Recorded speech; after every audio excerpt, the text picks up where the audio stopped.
Kain. Uy, ito yung ano ko. Ito yung kuan ko. Ayan ba yun? Oo.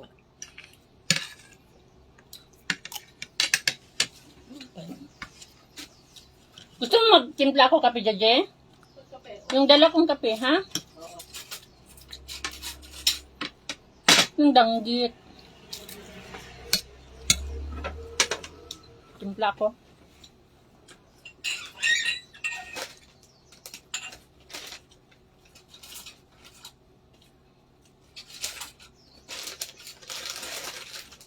Ay, brown pala itong nadala ko sa'yo. Okay lang. Hindi naman Dapat ako black coffee pala yung sa'yo, no? Hindi naman ako namimili. Ako na nagtimpla. Kain ka na.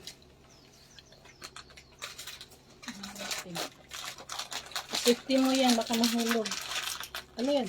Yung cellphone mo.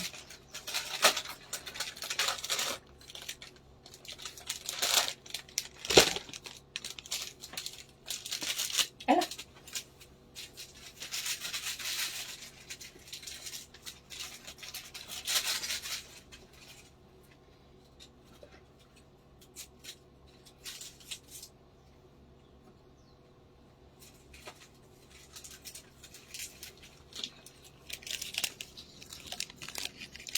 Wala pa si Jo, siguro busy. Si Jo yung ano natin. Ako si Bea Sorban. Best friend natin. Ang ibabahagi kong kwento Title. ay tungkol sa naging experience ko sa mismong lamay ng Tita Beth ko. Ang Tita Beth ko ay isip bata. Ano yung Jaje? Nang mamatay ang mga magulang nila nanay, ay sa kanya ibinilin si Tita Beth. Ito dito. Oh. Sobrang lambing ng tita ko, lalo na sa akin. Kaliwa. Lagi niya akong niyayakap at pinipisil ang pisngi ko. At sinasabi niyang Gusto ang mo, ano? ganda-ganda ko. Yung red sa'yo mas malaki yan? Hmm? Dahil sa Pareho. kondisyon niya, Pareho lang yan. ay todo alaga kami nila nanay at tatay sa kanya. Yun nga lang, kapag natutulog na kami, ay nagigising Mas siya at maraming lumalabas tubig ng sa akin bahay. Ano sabi mo, ano? Tabing kalsada din ang Ano bahay namin, oras na Sorban. yung Hindi naman umulan, sabi mo umulan. Lagi namin Wala. siyang binibilinan na wag Siguro lalabas ng mamaya bahay kahapon na at ang baka masagasaan siya. Tumatango naman siya at nangakong hindi na uulit pa. Ganyan, marami. Kaya naging panatag na rin kami. Minsan maayos naman siya. Parang normal kung makipag-usap. Hello? Kung minsan naman ay iiyak na lang siya at magwawala. Man. Ito na. Oh. Gabi yun ng Sabado. Nagutusan ako ni nanay na ako lang magsara ng mga pinto at bintana. Tulog na rin si Tita Beth. Actually, kaming dalawa ang magkasama sa kwarto. Madalas ako Dali, matutuyat kapag hindi pa siya kain-kain. natutulog. Magkain-kainan tayo. Kasi ang ingay niya. Tanong siya ng tanong ng mga kung ano-ano. Wala ka sa Kaya naman Jaje? nagkukwento siya ng mga nasa Hayaan imahinasyon na. ko na napapanood lang niya sa Kasi TV. bawal pa ako ng suka. Di ba? Pinagbawalan ng kami Pero suka. kahit gano'n ang Tita Beth ko, Kambal lang naman. ay mahal na mahal ko siya. Hindi, At ano hanggang yan? ngayon, hindi ko Makula. mapatawad ang sarili ko Hmm. dahil sa nangyari sa kanya. Crispy. So, ayun nga. Galing mo magluto ito. Nung nailak ko na lahat ng pinto at mga bintana, tumabi na ako kay Tita Beth na natulog. Yumakap pa nga ako sa kanya at ang himbing na ng tulog niya that night. Tapos, bandang 3 a.m., may nanggigising sa amin. Nang magising ako ay si Tita Ano agad oras ang na hinanap ko. puntahan mamaya? Danggit. Punta pa ako sa CR sa pag-aakalang Danggit. nag-CR lang siya. Nang bigla Tuyo. akong marinig ang pag-iyaw at Pusit. pag-iyak ni nanay. Dried pusit. Dried pusit. Dried danggit. Biglang kumabog ang dibdib ko at nagapura akong lumabas ng kwarto. Nakita ko silang paalis na at nag-aapura. Kakain ka ng kamatis na ano. Tumakbo naman ako upang makasunod kila nanay at sa kapitbahay namin. Ako hindi. Tanong ako ng tanong kung anong nangyayari. Ano yan, Jaje? May ano Nahihilo siya? pa ako nun Bisito? dahil sa antok. Kalamansi ba? Pero nung makita akong Ano napakaraming tao Luya. at Tapos may nilagyan mo nakahintong suka, sasakyan, Hindi. parang biglang nawala ang antok ko. Napalitan yun ng pagkabigla. Kitang-kita ko ang Tita Beth ko na nakahandusay sa kalsada. At sa tabi niya ay napakaraming dugo. Nanlambot ang mga tuhod ko nun hanggang sa may paparating na rin na ambulansya. Tatakbo sana ako sa tabi niya. Pero may humarang sa akin. Kaya wala akong nagawa kundi ang umiyak na umiyak na lang sa gilid. Pula yata. Tumaano siya, Hindi naman si nanay. maraming mandita yung nilagay mo. Na? Paulit-ulit Konti ko lang. pang sinasabi na katabi ko lang siyang natutulog. Bakit ngayon ay patay na siya? Hindi ko lubos maisip na sa isang iglap, mawawala ang tita ko. Hanggang sa pangatlong araw ng lamay niya, mas lalong lumalakas ang mga pagpaparamdam niya. Maging siya siguro ay hindi makapaniwala na wala na siya. Makula, no? Dapat pala Nandiyan na kinuha ko nila maririnig dito sa namin na pan- may nagbubukas ng gripo sa lababo. Oh, yun, oh. Tapos nagpapatay sindi ang mga ilaw. Bukod tanging sa amin lang naman ganon. At ang pinakamatinding nangyari ay nung maramdaman ko na parang may yumakap sa akin. Sobrang bigat ng pakiramdam ko that time. Tapos nanlalamig din ang buo kong katawan. Makula? Kinabukasan Sarap ay nilagnat na ako. Pusit, dried Sobrang pusit. init ko. At Sino parang nandiyan? araw Dali akong dalhin kain. sa ospital. Pero May nung sinabi ko na parang Kala mo may baka yumakap sa akin papatla. sa lamay ni tita, ay sinabi ni tatay na mas pabuting sa albularyo ako dalhin. Habang papalapit niya kami sa albularyo, ay nakatingin na siya sa amin. At biglang sinabi ng albularyo na may kasama raw kami. Kasama na hindi namin nakikita. Isang babae raw na nakaputi at nakakbay pa raw ito sa akin.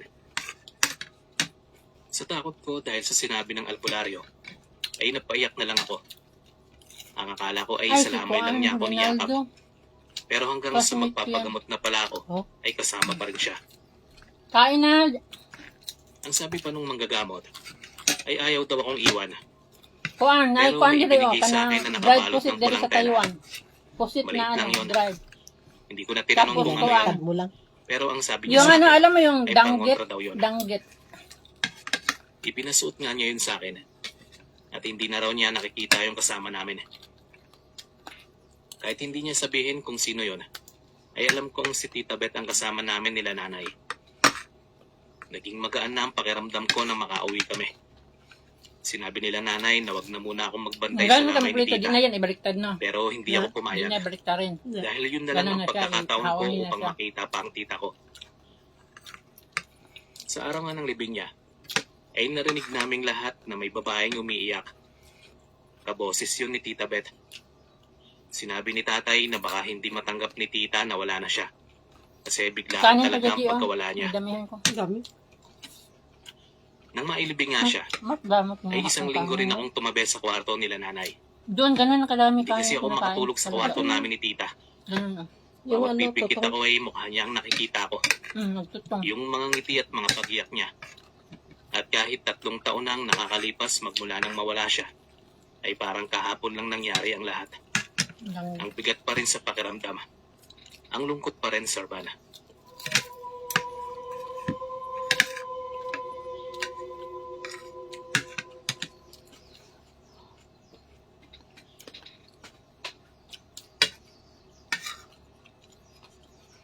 Hindi ko Tawagin mo na lang ako napansin. sa pangalang Kurt Sorban. Taga Cavite. Matagal ko nang gustong magbahagi ng kwento dito sa channel mo. Kaso nga lang ay nahihiya ako. Baka sabihin kasi nila ay kalalaki kong tao ay matatakutin ako.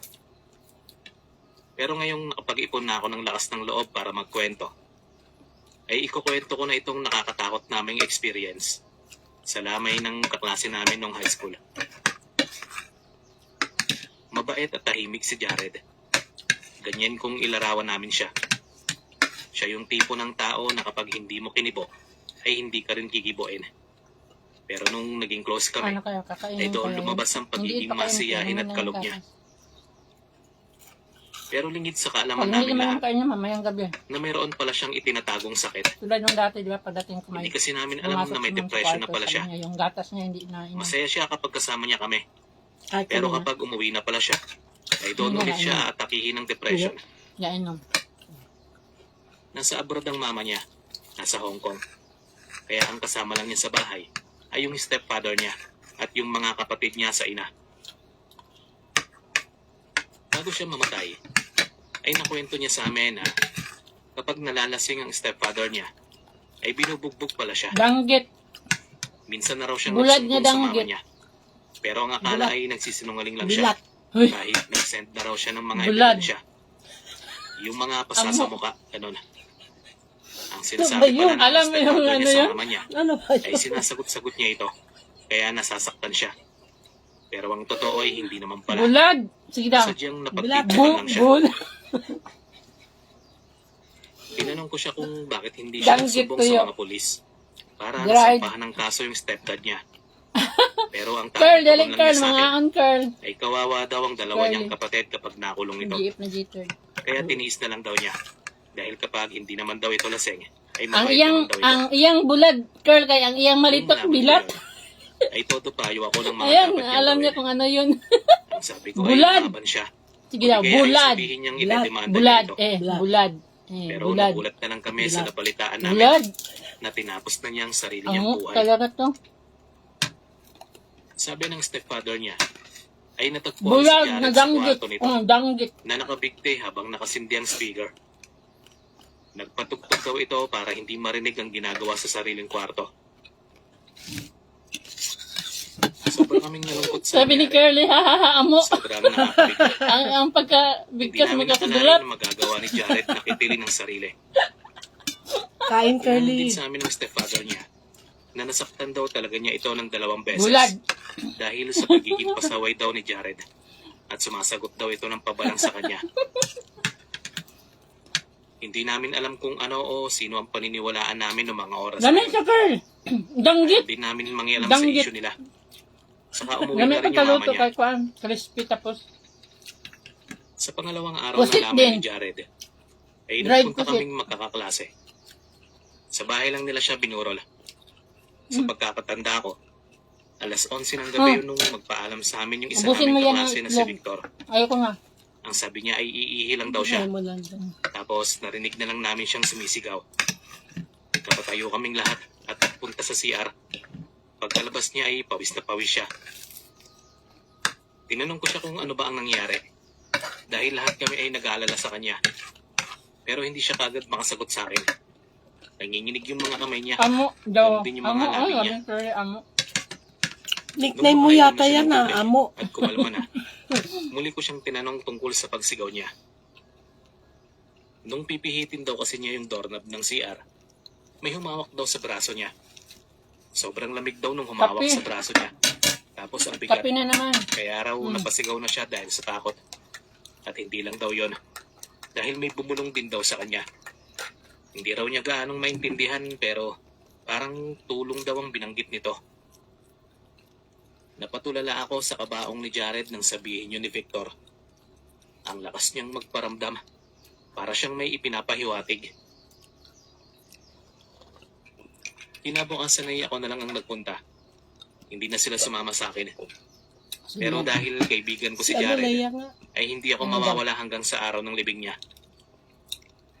At dahil pangatlong araw yon, ay mas naging malakas ang pagpaparamdam ni Jared. At yung picture frame na nakapatong sa ibabaw ng kabaong niya ay bigla na lang tumaob at nalaglag. Nabasag din yung sarban. Nagtataka talaga kaming lahat kung paano nalaglag at nabasag. Tapos sabi nung matandang babae na nagsusugal nung gabing yon, may kasabihan daw yon. Pwedeng meron daw ibig sabihin si Jared. Pero syempre hindi namin alam kung ano yon.